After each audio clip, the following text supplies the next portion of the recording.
Hey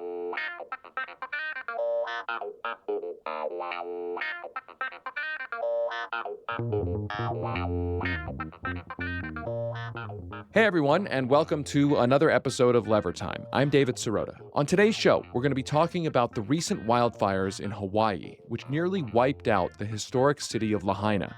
And they've killed over 100 people, and roughly 800 people are still missing as of this recording. These fires have devastated communities on the island of Maui. Many people have lost their entire homes. While fires like these are the result of climate-fueled extreme weather events, some people are now saying what happened in Maui is also the result of underserviced utility infrastructure. For today's interview, we're going to be talking with Kaniela Ng, a former Hawaii state representative and now the national director of the Green New Deal Network. Kaniela speaks with us about what needs to be done to protect Hawaiian communities from disasters like this in the future. And we also talk about the landmark climate lawsuit in which Maui County is right now suing the fossil fuel industry over its role in the climate crisis. That lawsuit preceded these fires. For our paid subscribers, we're also always dropping bonus episodes into our Lever Premium podcast feed. This past Monday, we shared our interview with historian Harvey Kaye and progressive activist Alan Minsky about the unfinished business of FDR's Economic Bill of Rights. Harvey and Alan have been advocating for a 21st century economic Bill of Rights, and they explain why it's needed now more than ever. If you want access to our premium content, head over to levernews.com and click the subscribe button in the top right to become a supporting subscriber. That gives you access to the Lever Premium podcast feed, exclusive live events, even more in-depth reporting, and you'll be directly supporting the investigative journalism that we do here at The Lever. I'm here today with Lever Times producer Frank. Hey, Frank. Hey, David. I feel like I haven't seen you in a minute. How you been? What's going on in Sirota land? I've been traveling, been working on a bigger project that's taken me a little bit away from the news cycle, which I'm actually happy about because the news cycle seems to be mostly doom and gloom right now. Or not really doom and gloom, I guess, mostly fires and more fires. I guess fires and flooding, you could add to that. The California flooding, of course, happened this week as well. It's a pretty sad state of affairs. I just saw some of those photos from Palm Desert, and I lived in Los Angeles for over a decade, would, regularly jaunt out to Palm Springs and Palm Desert. I could not recognize Palm Desert. I was blown away by those photos. If you've ever been to Palm Desert, it is just a desert. So the idea that massive amounts of floodwater could find its way into that valley, I was blown away by those photos. Lots of rain all at one time in a desert is a scary thing.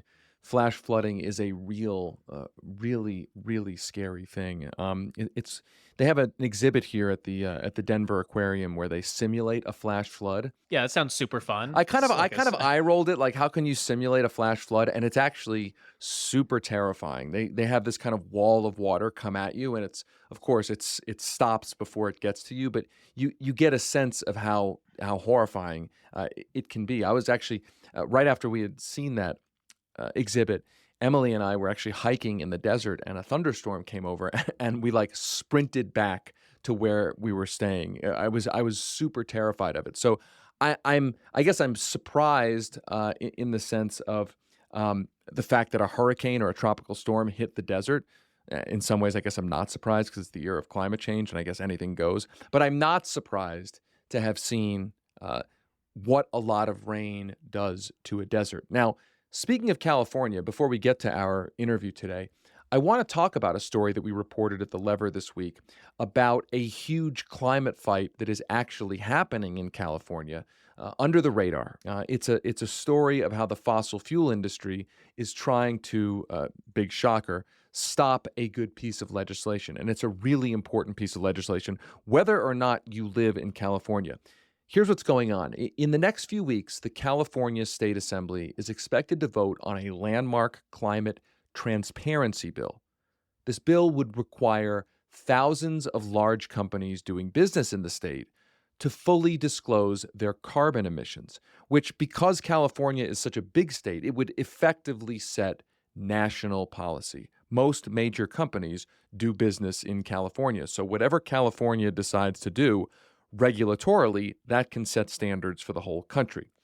Now, if this measure passes, all of those huge companies will be required for the very first time to calculate the carbon emissions that occur across their entire supply chain, not just those involved directly in their day-to-day operations. So they're going to have to account for all of the carbon emissions that are involved in not only creating their products, but getting them to market. And so that is a much bigger form of disclosure than we've ever seen. Those indirect emissions, they can account for nearly 90% of a company's total carbon footprint. So, David, would it be right to say that these companies would have to account for all of their business, not just in the state of California, but all of their supply chain business across the country and potentially the world? That's right. And so if you are a company that, let's say you're developing a technological product that is manufactured, let's say, overseas, your company in the United States or in California does the design. It's produced overseas and then shipped to customers all over the world. You can't just say that your carbon emissions are the emissions from, let's say, your office. This kind of bill would say that you have to account for all of the carbon emissions in creating the product, in shipping the inputs to create the product, in shipping the product to market. That's where a lot of those emissions are from. Now, California Governor Gavin Newsom, the Democrat, he has yet to weigh in on this year's climate proposal in his state, this big disclosure bill. A spokesperson told The Lever that Governor Newsom plans to evaluate the bill if it reaches his desk. So he's not even saying that he won't veto it. He's not saying much of anything. Now, here's the kicker, which I'm sure you can guess. The fossil fuel industry and other industry groups have been lobbying against this bill and have been spending millions of dollars in an attempt to block the legislation.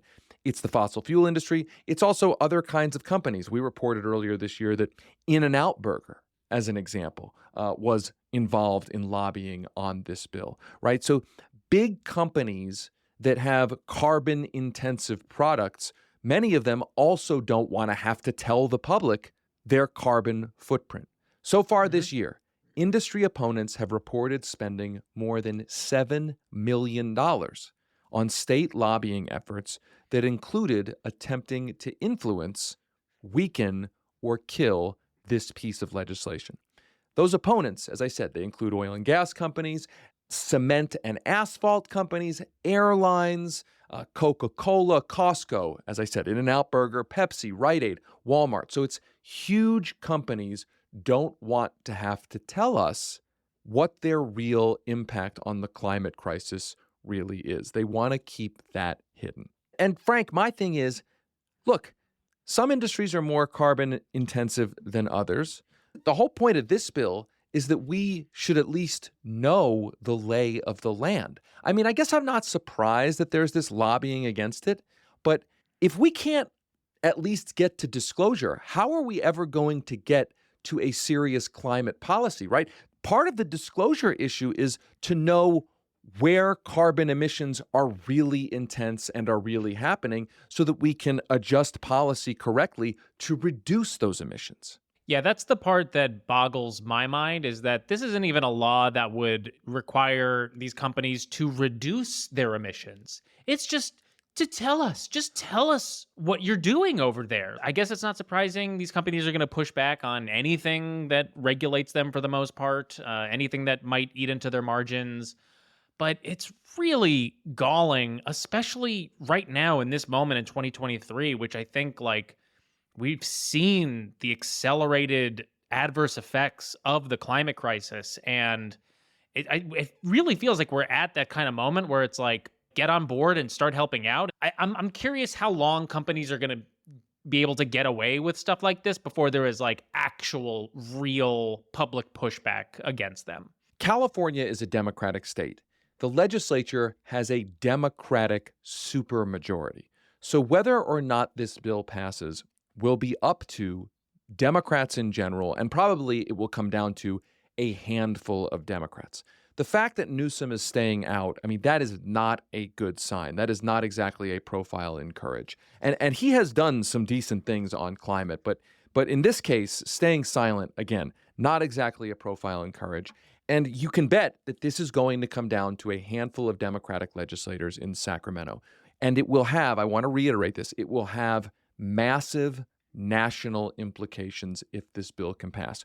Good implications, again, because every big company does business in California. There aren't big companies that have the luxury of being like, hey, we're not going to do business in California. So if California mandates this disclosure, frankly, it will create global policy. We are going to continue to report on it at The Lever. So check our website at levernews.com. Okay, let's stop there because we should get to our main interview with Kaniela Ng about the wildfires in Maui and the county's lawsuit against big oil. That's coming up after a quick break. Welcome back to Lever Time. For our main story today, we're going to be talking about the recent wildfire in Hawaii. On August 8th, a wildfire swept through the historic city of Lahaina on the island of Maui, reducing almost every building to ash and killing over 100 people. If you've seen photos or videos of the fire and its aftermath, it is truly devastating. More than 800 people, as of this recording, are still missing as emergency responders address the crisis, while many Lahaina residents lost their entire homes and more. At The Lever, we regularly report on the destructive effects of the climate crisis and the ways it has been exacerbated by the fossil fuel industry and its allies. And what happened in Maui is the direct result of those forces. But there is some slightly good news here. In 2020, Maui County sued a number of oil companies like Exxon and Chevron over their role in the climate crisis. Maui County's lawsuit accused the oil companies of knowingly making the crisis worse through the selling and burning of fossil fuels and through what they call in their court filings, a coordinated multi-front effort to conceal and deny their own knowledge. So for today's interview, The Lever's news editor, Lucy Dean Stockton, spoke with former Hawaii state representative and national director of the Green New Deal Network, Kaniela Ng. Lucy speaks with Kaniela about current conditions in Maui. They also talk about what can be done to prevent tragedies like this in the future, and they talk about how Maui County's landmark lawsuit against big oil could change the game moving forward.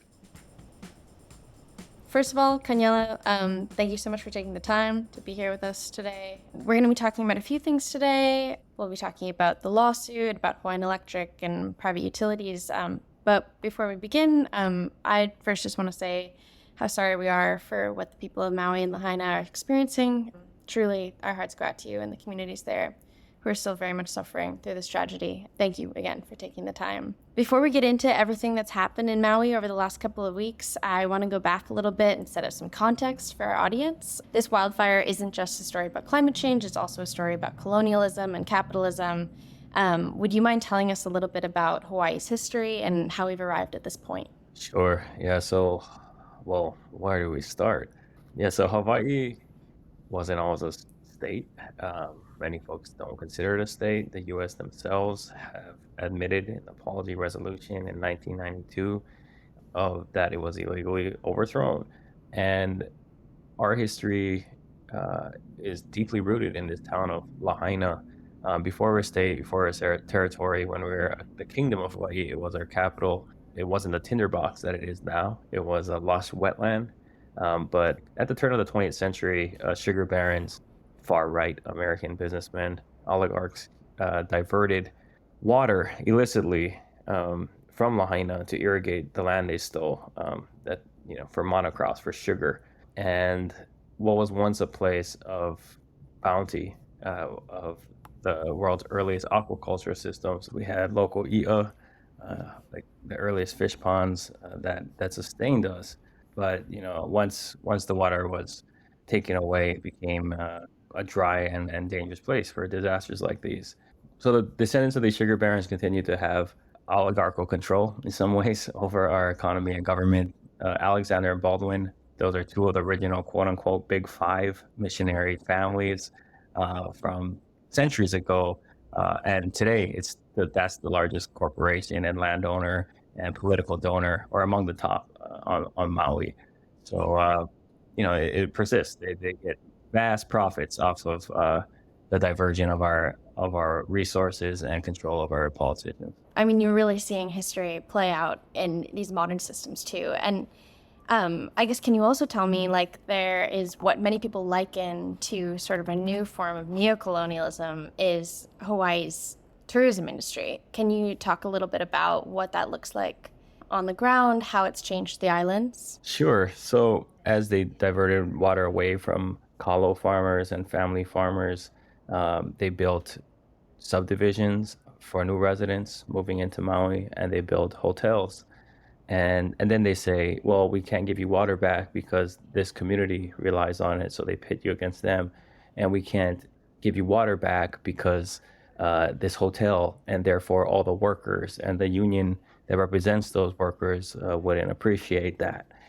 So it's like you're stuck in this bind where that you're pitted against other members of the community. And in tourism, with tourism in particular, time and time again, like every time Hawaii seems to make national news and gets this spate of media, it's around crises like these. Like last time I had to make the rounds through the circuit was when upcountry Maui, where I'm from, people were getting charged fined $500 for watering their lawn during a drought, while the hotels continue to have their water slides and fountains or pools refilled. And it's just like that, those gross symbols of second-class citizenry, where the people who play here and see Hawaii as their playground are treated better by our government that we fund than the citizens and Right. people of Hawaii. So that plays out time and time again in different ways. And you said also, I mean, that people aren't able to water their lawns. Can you also talk a little bit about how the ecology of the area has changed? Yeah, Lahaina was once a lush wetland with sprawling local fish ponds, some of the earliest systems of aquaculture, where you could take a boat around the famous Waiola Church, which unfortunately burnt down. Yeah, that water was diverted for hotels and monocrops by the original colonizers, and now our economy, which is stood up by the pillars of tourism and land speculation, can only function with the diverted water. So you're caught in this bind, but both tourism and land and real estate or land speculation are paradoxical in their nature. They rely on preserving Maui's natural beauty and resources, but also developing and destroying them. So it's inherently unsustainable. And as much as politicians like to talk about diversifying our economy, their actions speak otherwise, with the state government still subsidizing the marketing budgets for multinational hotel conglomerates in the form of the Hawaii Tourism Authority. So, it's in order for a new industry to pop up in this capitalist system, some need to sunset. And through our subsidies, we're really picking winners and losers. And when we choose to subsidize tourism, we all lose. Wow, no, that's a really important way to talk about that paradox between these industries that economies ostensibly need, but the industries that are also hurting the communities that support them. Just to return quickly, so you've mentioned how the landscape has changed, but there's also been a lot of scrutiny on Hawaiian Electric, the privately owned utility company that provides electricity for, I think, 95% of the state. State lawmakers and county officials have been raising the alarm for years that Hawaiian Electric desperately needs to update this infrastructure to adapt to these increasingly extreme weather events. But we've seen that there's been really slow movement from the utility company. And I also just want to note that two major shareholders of Hawaiian Electric are the private equity companies Vanguard, and the other is the largest asset manager in the world, BlackRock. Can you talk a little bit about this infrastructure and how it contributed to the fires? Sure. So no one's rooting for HECO to collapse locally. HECO is what it's colloquially known as? Yeah, so no one's rooting for Hawaiian Electric, or as we call it in Hawaii, HECO, to collapse, because they're seen as like a very rooted local company. My grandpa worked there as a dispatcher for 45 years, And, we're a working class family. We don't have, like my mom was forced to sell our house on Maui. We got pushed out without a fire. The fire just accelerates these injustices. So there's no wealth in our family aside from Hiko stock that my grandma has in her retirement account. So, well, it's sad. But at the same time, I think folks need to realize, first of all, that the colonial history of Hiko, but also the modern version of Hiko, it's like a local veneer. Like they'll hire the most rooted community members to do their PR and community relations, but their shareholders tend to be out of state with very little stake or even interest on our islands. So, that's another conundrum that we're facing now. When I was a state legislator, for example, it was clear that Hiko's model of buying or generating and selling power was unsustainable and not it disincentivized like the clean energy transition. If they were to just operate as a grid management system and allowed the proliferation of rooftop solar, for example, we would be much farther in our renewable energy goals.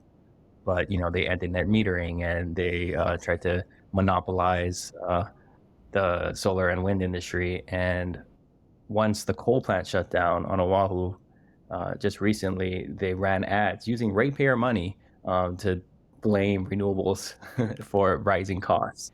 Our electric bills right now are around $600 Which per I month think is the highest in the country. Is that right? by far, sometimes 2 or 3 times higher than the second place.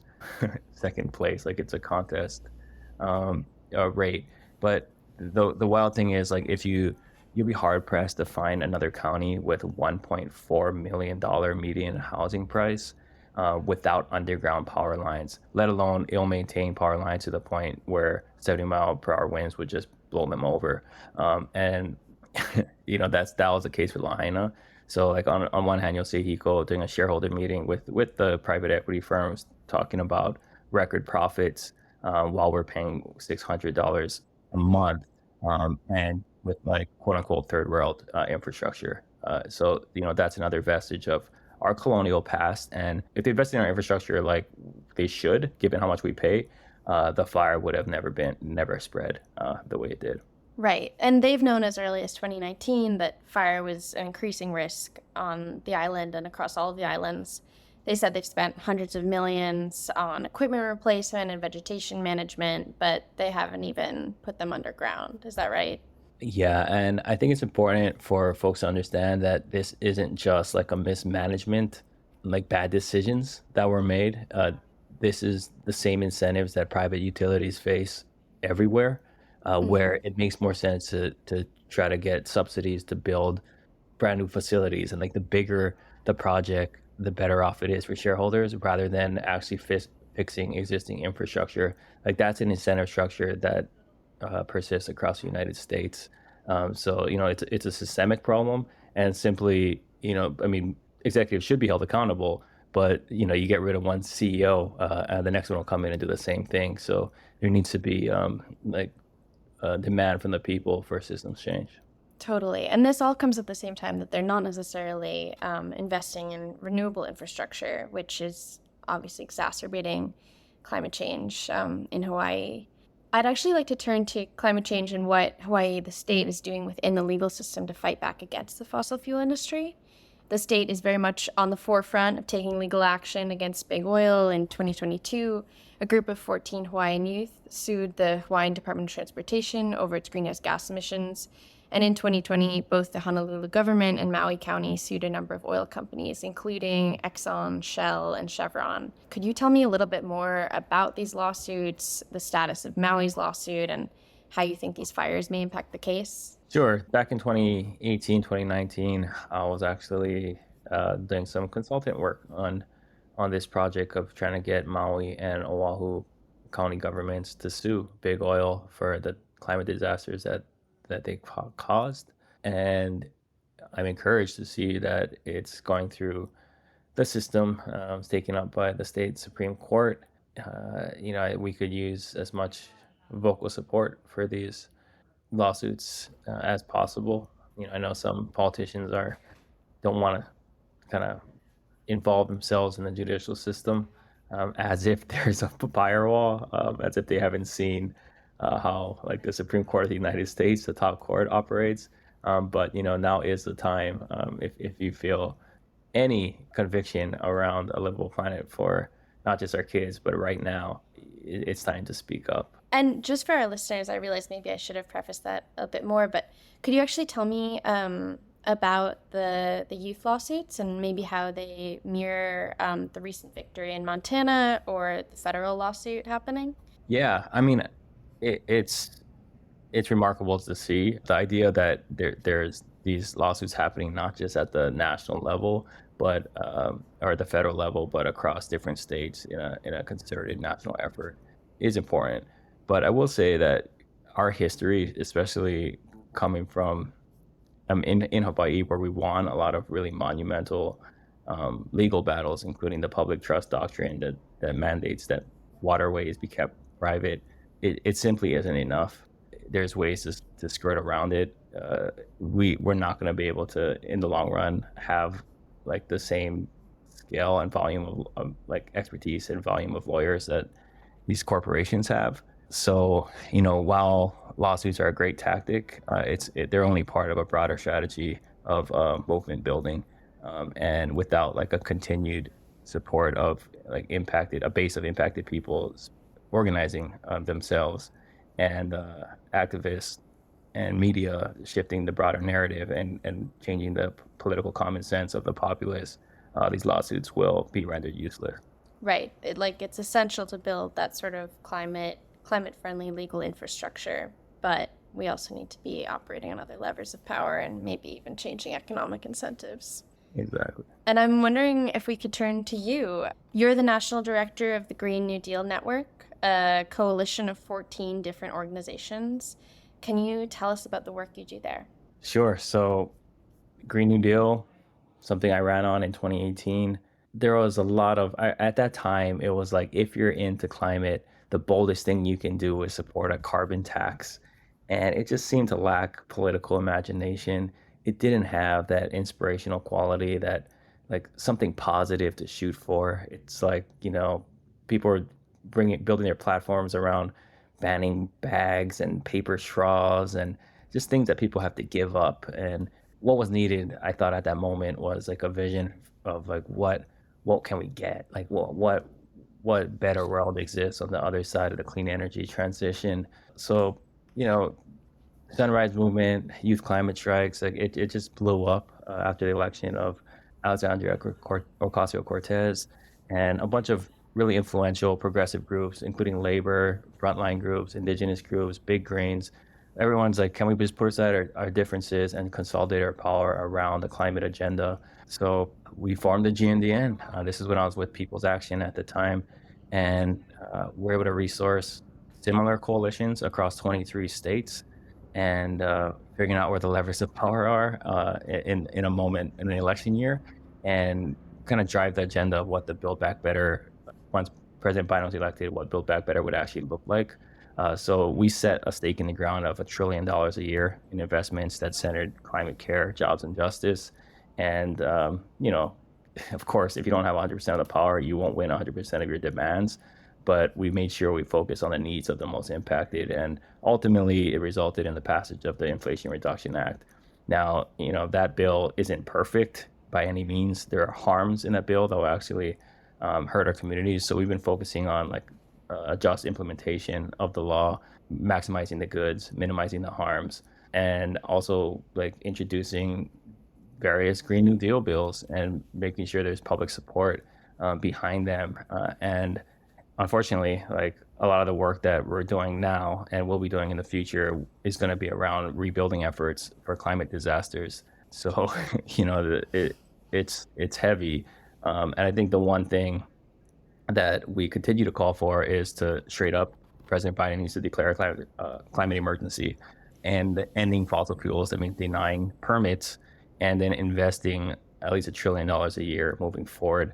So far, no candidate running for president on either side, including Democrats, have been campaigning on anything other than what they've already done on climate, and that's not enough. this 3 degrees, 4 degrees of warming is still catastrophic. I used to talk about it in terms of like my kids, will they have clean air and clean water? Like, that's not right. You can wake up tomorrow morning and your community can be flattened.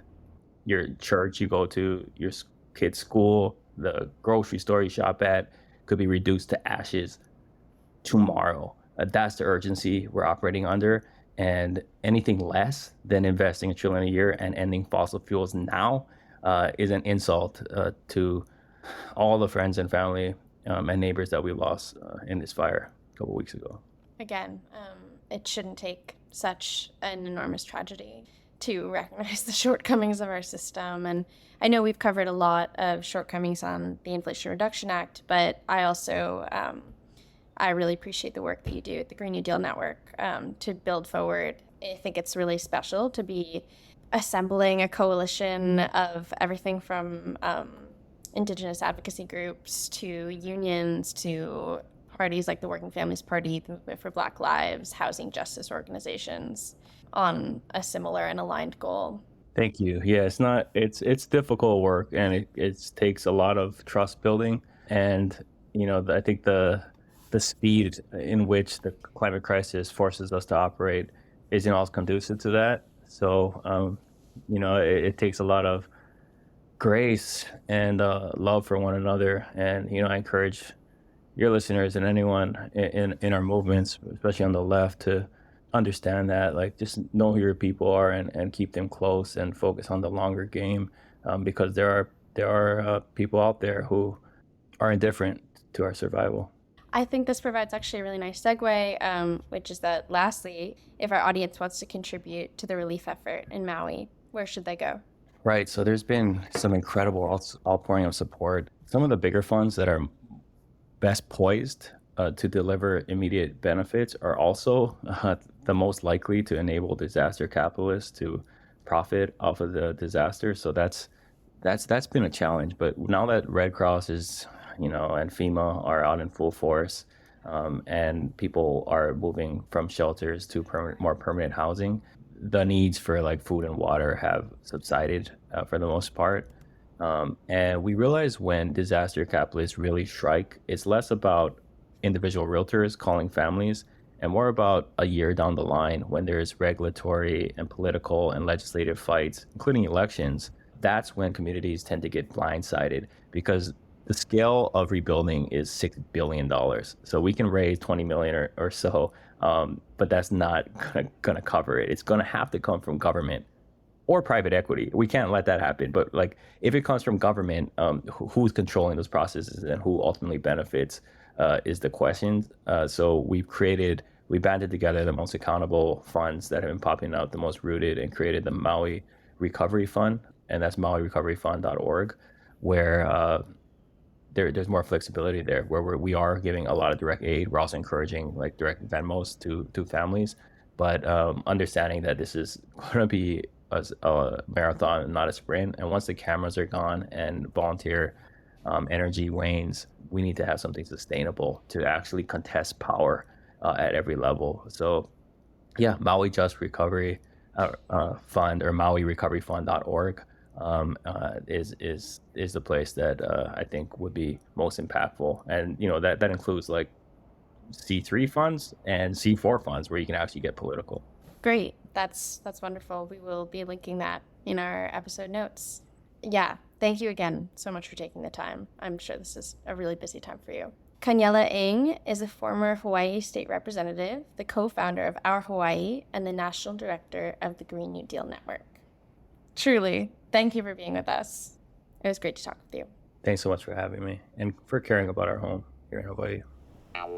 That's it for today's show. As a reminder, our paid subscribers who get Levertime Premium, you get access to this past Monday's bonus episode. It's our interview with historian Harvey Kaye and progressive activist Alan Minsky about the unfinished business of FDR's Economic Bill of Rights.